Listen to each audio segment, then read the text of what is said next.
صدیوں ہی نہیں ہے.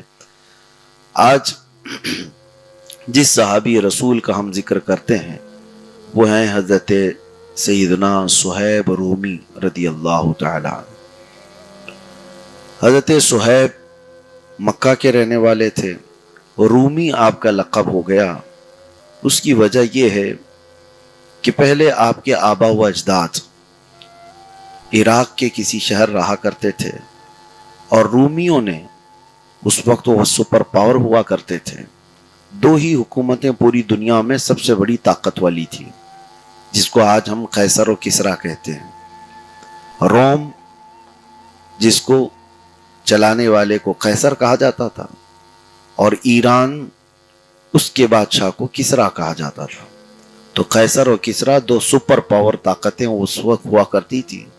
اس کو آج کے زمانے میں آپ اگر عام زبان میں کہیں تو رومن ایمپائر اور پرشین ایمپائر، یہ دو تقریباً پوری دنیا پر یہ لوگ قابض تھے. جس پر چاہے چڑھائی کریں، جس پر چاہے حملہ کریں، آج کے دور میں جیسے امریکہ اور رشیا کیا کرتے ہیں. تو رومیوں کی حکومت نے ان کے والد کو اور ان کے خاندان کو اغوا کر لیا اور فوجیوں نے ان کے خاندان والوں کے ساتھ بہت برا سلوک کیا، یہاں تک کہ حضرت صہیب کو لے جا کر کے ایک جگہ بیچ دیا. اور حضرت صہیب ان کے والدین سے چھوٹ گئے، خاندان سے چھوٹ گئے اور بازار میں بیچ دیے گئے. پھر عراق سے جس نے خریدا وہ لا کر کے مکہ میں کسی کے ہاتھ بیچ دیا. تو مکہ میں بیچنے کے وقت بھی جس شخص نے خریدا تو یہ بتایا گیا کہ یہ رومیوں کے انڈر میں رہنے والی ایک جماعت کے حوالے سے یہ ملا ہوا لڑکا ہے. تو اس اعتبار سے حضرت صہیب کا نام ان کے ساتھ رومی کا لقب لگ گیا. رومی جو ہے عربی نہیں ہوتے، لیکن حضرت صہیب کے ساتھ رومی ہمیشہ لگا رہا. تو مکہ مکرمہ میں جب بیچ دیے گئے تو مکہ میں آپ خدمت گزار رہے، اس کے بعد پھر آزاد کر دیے گئے. تو حضرت صہیب جب مکہ میں رہتے تھے تو خود ہی سے کمانے کا جب شوق چڑھا، تجارت کیا، اپنا گھر بسایا. جوانی جب آئی تو اس حال میں تھے کہ آپ بہت نہایت عمدہ کپڑے پہنتے اور بہت عمدہ خوشبو استعمال کرتے تھے. مکہ مکرمہ کی کسی گلی سے گزرتے تو سارے لوگ پہچان لیتے کہ صہیب رومی یہاں سے گیا ہے. تو حضرت صہیب رومی کا رہنے کا طریقہ اس انداز سے تھا. پھر وہ وقت آیا جب رسول پاک صلی اللہ تعالی علیہ وسلم نے اعلان نبوت فرمایا تو چند صحابہ کے بعد حضرت صہیب نے دیکھا کہ حضور پاک صلی اللہ تعالی علیہ وسلم کے اس دین میں اتنی جاذبیت ہے کہ ہر طرح کے گنڈوں اور بڑے بڑے شیطانوں کے مقابلے کو بھی برداشت کیے ہوئے تھمتے نہیں ہیں، بڑھتے جا رہے ہیں. تو حضرت صہیب حضور پاک صلی اللہ تعالی علیہ وسلم کی بارگاہ میں آئے اور آپ بھی اسلام قبول کیے. ان کے اسلام لانے کے بعد جو ایک بوال کہتے ہیں یا ایک واویلا مکہ والوں میں کہ اب غلاموں کو محمد نے ٹارگٹ کیا ہے، معاذ اللہ. رسول پاک صلی اللہ تعالی علیہ وسلم کے خلاف سارے لوگ اکٹھا ہو گئے، اس لیے کہ عموماً اس وقت جو اسلام قبول کر رہے تھے وہ کمزور لوگ تھے، غریب طبقے سے لوگ تھے، کبھی غلام رہے یا تنہا رہنے والے لوگ تھے. تو وہ اسلام میں آ رہے تھے تو غلاموں کو مارا جا رہا تھا، پیٹا جا رہا تھا. اسی طرح سے صہیب رومی کے ساتھ بھی ہونے لگا. پھر یہ وہ وقت تھا جب رسول پاک صلی اللہ تعالی علیہ وسلم ہجرت کر کے مدینہ طیبہ چلے گئے. تو حضرت صہیب کا حال یہ تھا کہ آپ کو قرار نہیں تھا مکہ میں، جو بھی مال جمع کیا، پیسے جمع کیے، سب کچھ تھا، لیکن آپ کو ہجرت کرنا تھا. اس وقت ہجرت کرنا ایک بہت بڑا پاپ سمجھا جا رہا تھا. پورے مکے والے ہر سرحد پر نگرانی رکھے ہوئے تھے کہ کوئی بھی مکہ سے بھاگ کر جاتا ہے کہ مدینے کی طرف، اور کوئی جاتا ہوا نظر آ جاتا تو سارا مکہ اس کے اوپر ٹوٹ پڑتا، اس کی موب لنچنگ ہوتی تھی. تو ہجرت کرنا آسان نہیں تھا، لیکن حضرت صہیب اسی سختی کے دوران نکل پڑتے ہیں مدینہ طیبہ کے لیے. تو جیسی وہ نکلنے لگے تو گنڈوں کی ایک جماعت آ گئی، حضرت صہیب رومی کو راستے میں روک لیا اور اس کے بعد مقابلہ ہوا دونوں کا۔ تو حضرت صہیب بہت زخمی ہو گئے، یہاں تک کہ آپ کی ناک پھٹ گئی، گھٹنے پھٹ گئے۔ اس کے بعد آپ نے کہا تم چاہے میری جان لے لو لیکن میں مکہ واپس تو نہیں جاتا۔ ہاں ایک اور بات ہے کہ تم سب مال کے پجاری ہو، میرا جتنا مال ہے جائیداد ہے مکہ میں چاہو تو تم لے لو، اور اس واسطے یہ مال دولت سب لے کر اگر تو میں یہ تمہارے ساتھ ایگریمنٹ کرتا ہوں۔ تو سارے جتنے گنڈے تھے وہ سب اس بات پر اتفاق کر گئے، اور حضرت صہیب رومی کا جتنا مال تھا، جتنی جائیداد تھی مکہ میں، وہ سب آنے واحد میں آپ نے ان کو دے دیا۔ صرف ان کو مدینے جانا تھا، اس لیے انہوں نے اپنا سارا گھر بار مال دولت جتنا جمع کیا تھا وہ سب سپرد کر دیا، سوائے ان کے جسم پر کپڑے جو موجود تھے کچھ بھی نہیں تھا، وہ بھی پوری طرح سے پھٹ چکے تھے۔ جو لڑائیاں ہوئی اس میں سب کپڑے بھی پھٹے ہوئے تھے۔ اسی حالت میں وہ جانے لگے، مکہ مکرمہ سے ایک چیز بھی ان کو اٹھانے نہیں دیا گیا، اور ظاہر سی بات ہے اس وقت سفر کے لیے بھی آپ کے پاس کوئی چیز نہیں تھی، تو تقریباً 9 دن کا سفر تھا۔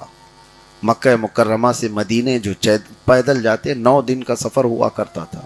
اتنا طویل سفر، مجھے حیرت ہوتی ہے آج حاجی لوگ 4 سے 5 گھنٹے مکہ سے مدینہ جانے کے لیے برداشت نہیں کر پاتے، اے سی بسوں میں جاتے ہیں، اچھی سے اچھی عمدہ مواصلات ہیں ایک جگہ سے دوسری جگہ جانے کے لیے، ہائے ہوئے سب پتہ نہیں اتنی ساری شکایتیں۔ کبھی وہ راستہ اگر آپ دیکھیں جو مکہ سے مدینے جاتا ہے پورا پہاڑیوں سے بھرا ہوا ہے۔ آپ کو پتہ ہے سعودی عرب میں تقریباً 20 لاکھ پہاڑیاں ہیں، اور کوئی راستہ آپ کو سیدھا نہیں ملے گا۔ ان راستوں سے وہ چل کر کے جایا کرتے تھے جو پتھر والے پہاڑ ہیں، ایسا نہیں کہ بیچ میں کوئی جنگلات ہوں، ہریالی ہو کہ آدمی کہیں بیٹھ جائے اور پھل فروٹ کھا لے۔ وہ سوکھے صحراؤں میں موجود پتھریلے پہاڑوں کے راستے آج دیکھ کر کے حیرت ہوتی ہے۔ اگر میں سچ کہہ رہا ہوں، وہاں کے دوپہر کے وقت آپ کو بس میں سے 10 منٹ کے لیے اتار دیا جائے بغیر چپل کے، پورے تلووں میں آبلے پڑ جائیں گے۔ آج کے زمانے کی بات کر رہا ہوں، وہاں 50 ڈگری سے زیادہ کی گرمی ہوتی ہے۔ تو صحابہ جب اس طرح سے ہجرت کرتے تھے اور بغیر چپل کے بغیر لباس کے، کھانا پانی کچھ نہیں، اور راستہ ایسا کہ بیچ راستے میں کوئی کھانے کی چیز ملتی بھی نہیں کہ درخت ہوں تو پھل توڑ کے کھا لیں، کوئی چیز نہیں، اور ایسے کٹھن راستوں میں 430 کلومیٹر پیدل چل کر کے جانا، یہ اپنے آپ میں کتنا بڑا چیلنج تھا، اور صحابہ یہ جوخم اٹھا لیتے تھے۔ بیچ راستے میں کئی خطرات ہوتے تھے، مکہ والوں کے قافلے کہیں سے آ رہے ہیں اور کسی کو مدینے جاتا ہوا دیکھتے تو وہاں پر بہت ان کو زخمی کر کے مار دیا جاتا تھا۔ یہ سب حالات میں اسی لیے قرآن پاک میں ہجرت کی جو فضیلت آئی ہے بہت بڑی فضیلت ہے۔ اللہ تعالیٰ فرماتا ہے وَمَن يُهَاجِرْ فِي سَبِيلِ اللَّهِ، جو اللہ کے راستے میں ہجرت کیے ہیں ان کا اجر تو اللہ نے اپنے شان پر رکھ لیا ہے، اللہ تعالیٰ نے ان کا اجر اپنے اوپر لازم کر لیا ہے۔ فَقَدْ وَقَعَ أَجْرُهُ عَلَى اللَّهِ۔ اب حضرت صہیب جب جانے لگے تو ان کو زخم اتنے تھے، ان کی ناک پھٹی ہوئی ہے، گھٹنے ٹوٹے ہوئے ہیں، اس حالت میں وہ لنگڑاتے ہوئے 9 دن کے بعد مدینہ طیبہ پہنچ رہے تھے۔ اور جب مدینہ طیبہ پہنچنے کا وقت آپ کا تھا، وہ شام کا وقت تھا، اذان ہو چکی تھی، مسجد میں سارے لوگ جا رہے تھے۔ نبی پاک صلی اللہ تعالی علیہ وسلم اس وقت باہر کسی کا انتظار کرتے ہوئے اپنی گردن اونچی کر کے انتظار کر رہے ہیں، جیسے کوئی قبیلہ کوئی وفد آتا ہے۔ تو صحابہ کہتے ہیں ہمیں ایسا لگ رہا تھا کہ کوئی وفد آنے والا ہے حضور سے ملاقات کے لیے، اور رسول پاک صلی اللہ تعالی علیہ وسلم کسی کا انتظار کر رہے ہیں۔ لیکن جب دیکھا کوئی قبیلہ کوئی وفد نہیں آیا، بلکہ ایک شخص لنگڑاتے ہوئے پھٹے کپڑوں کے ساتھ مدینے میں داخل ہو رہا ہے۔ صحابہ نے پوچھا یا رسول اللہ صلی اللہ علیہ وسلم یہ کون ہے جس کے آپ انتظار میں رکے ہوئے ہیں؟ اللہ کے نبی صلی اللہ تعالی علیہ وسلم فرماتے ہیں میرا محبوب ہے، میری محبت میں زخم کھا کر آ رہا ہے، میں جس سے محبت کرتا ہوں، یعنی حضور پاک صلی اللہ تعالی علیہ وسلم جن سے محبت کرتے تھے وہ حضرت صہیب تھے۔ جوان اور اپنی عیش و عشرت کی ساری چیزیں چھوڑ دیا تھا صرف رسول پاک صلی اللہ تعالیٰ علیہ وسلم کے لیے۔ اس کے بعد زندگی بھر نہ ان کے جسم پر کسی نے بہت عمدہ کپڑے دیکھے، نہ ان کے پاس عمدہ اعلیٰ قسم کی خوشبوئیں جو استعمال کرتے تھے وہ تھے، بلکہ رسول اللہ صلی اللہ تعالیٰ علیہ وسلم کے قدموں میں رہنے کے لیے انہوں نے وہ ساری آسائشیں چھوڑ دی تھی۔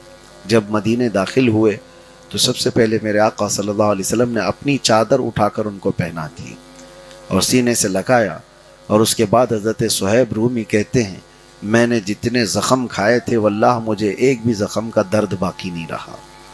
جب اللہ کے نبی صلی اللہ تعالیٰ علیہ وسلم نے مسکرا کر مجھ سے ملاقات کی، سارے زخم بھول گیا۔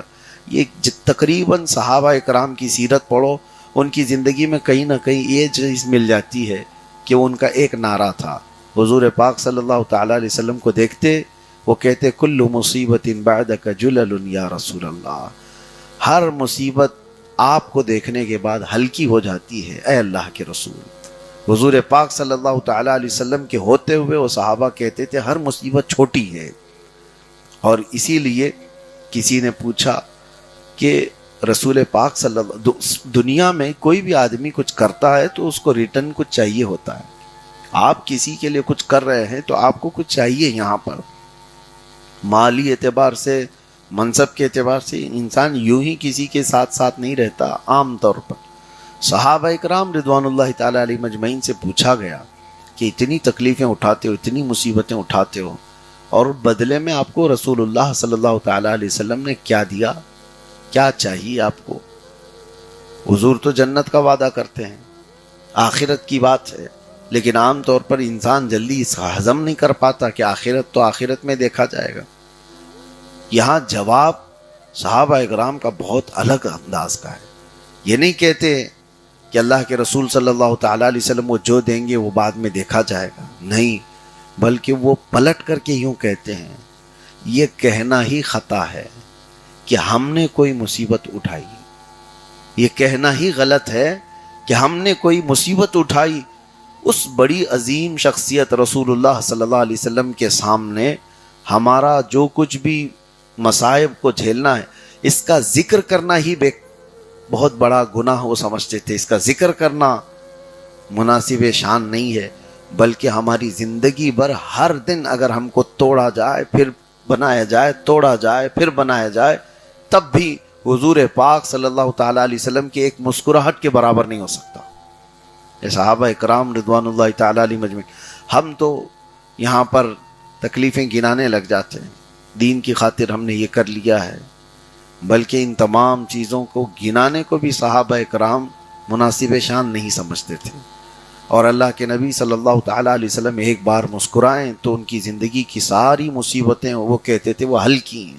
اس کے بعد حضرت صہیب رومی کا ایک معمول تھا، وہ چادر آپ نے کبھی زندگی بھر اپنے سے الگ نہیں کیا، یہاں تک کہ جب ان کی موت کا وقت آیا تب بھی آپ نے لوگوں کو یہ وصیت کی تھی کہ مجھے جو بھی کفن دیا جائے اس کے ساتھ رسول اللہ کی یہ چادر مجھے ضرور دینا، اور وہ دنیا سے جانے کے وقت وہ چادر لے کر کے ہی قبر میں گئے، اس لیے کہ آپ کہتے تھے جب ساری دنیا نے مجھ سے کپڑے چھین لیے تھے، مال چھین لیا تھا، اس وقت اگر مجھے کسی نے کپڑا پہنایا تو رسول اللہ کی ذات تھی۔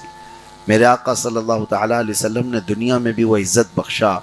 تو حضرت صہیب رومی صرف اور صرف یہ ہجرت ہی کی بات نہیں، اس کے بعد ان کے معاملات ایسے تھے کہ اللہ کے رسول صلی اللہ تعالیٰ علیہ وسلم کئی معاملات میں ان کو ترجیح دیتے اور یوں فرماتے صحابہ کو کہ اگر تم کسی سے محبت کرنا چاہو تو صہیب سے محبت کرو۔ آپ صلی اللہ تعالیٰ علیہ وسلم ان سے کہتے دنیا چھوڑا ہوا کسی کو دیکھنا ہو تو صہیب کو دیکھو، مال بھی تھا، دولت بھی، عیش و آرام سب چیزیں تھی، یہ خود اپنی پسند سے اس میں آئے اور ساری آسائشیں چھوڑ دی، اور جینے کا انداز یہ ہو گیا۔